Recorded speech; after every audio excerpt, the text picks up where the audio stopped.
accomplish a lot in a short period of time, essentially, is one of the takeaways I got from what you just said. Rather than trying to reinvent the wheel, if you've looked at models in either other states or even other countries that seem to be working, and I know you mentioned Delaware, but are there some things that the department is clearly looking at that would help perhaps leapfrog us along because we've already found, or you've already found some things that are already working, and perhaps implementation can be very effective, and then we can move down the road a lot faster so we can accomplish something.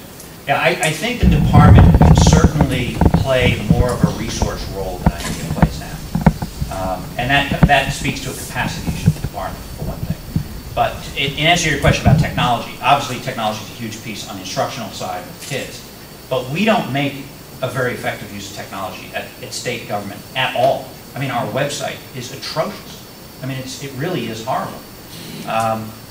It's not the kind of resource, very robust resource that it needs to be. And we struggle with the capacity to go in and figure out what's working. I mean, we know which districts are sort of working on what, and we've had a lot of our folks trained in a lot of those things. But then to actually turn around and build that out and make that available to people. I mean, when we were driving back from Aroostook County, I was talking to a guy with me from the department who was with me taking notes, and we were sort of working through how we could do this.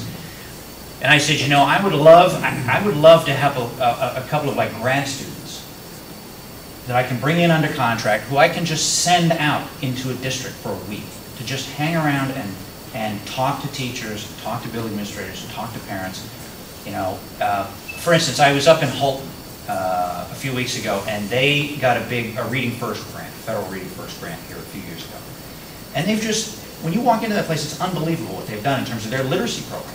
I mean, it's just everywhere. It's completely, it's like the air inside that building is literacy. I mean, it's really unbelievable. Now, of course, they had a big federal grant to do that, which allowed them to hire coaches and people to come in and look at data and give a lot of instructional time, a lot of, you know, so they had some resources to play with. But at the very least, what we can do is get a couple people in there to sit down and take some notes and say, what worked? What was the professional development piece that worked the best for you? And who offered it to you? And how did you get access to it? Where is it? What did you spend money on that turned out to be a waste of dollars that you wouldn't recommend in any other district? You know, that kind of stuff.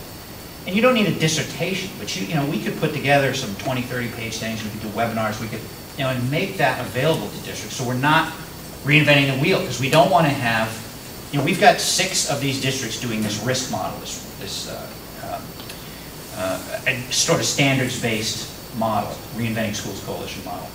So the trick for us is to sort of suck as much information out of those districts that they're already a couple of years down the road on this, and pull that back so that when you're here thinking about how we're going to do that, you have a resource base to draw from. So I think that's a big piece.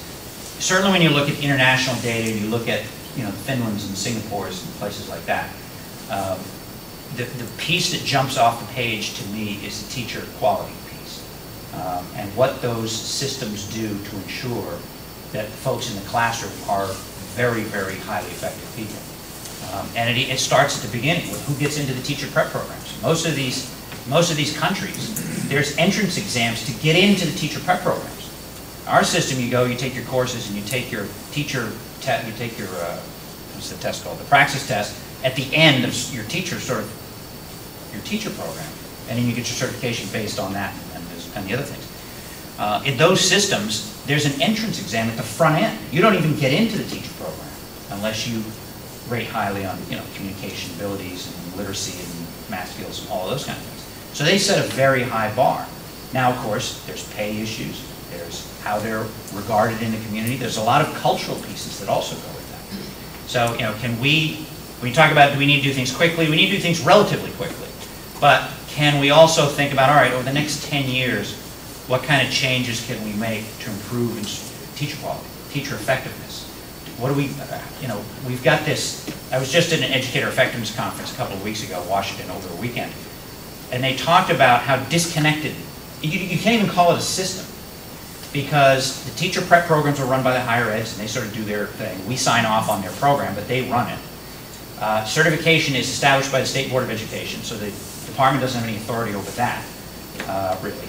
Although we have the certification office, which we run according to rules established by the State Board. What happens to teachers once they get into the classroom is entirely locally decided. Whether there's a mentoring program or not, or what kind of support, what kind of training, what kind of evaluations, what kind of feedback, I mean, that's all done locally. Professional development that teachers get is all determined locally. So we don't have a system around educator effectiveness. And I don't, and of course, we're in Maine, and local control is big.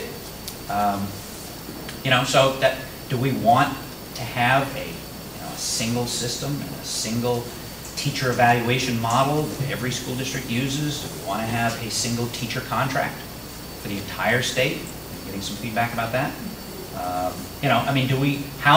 Where's that line?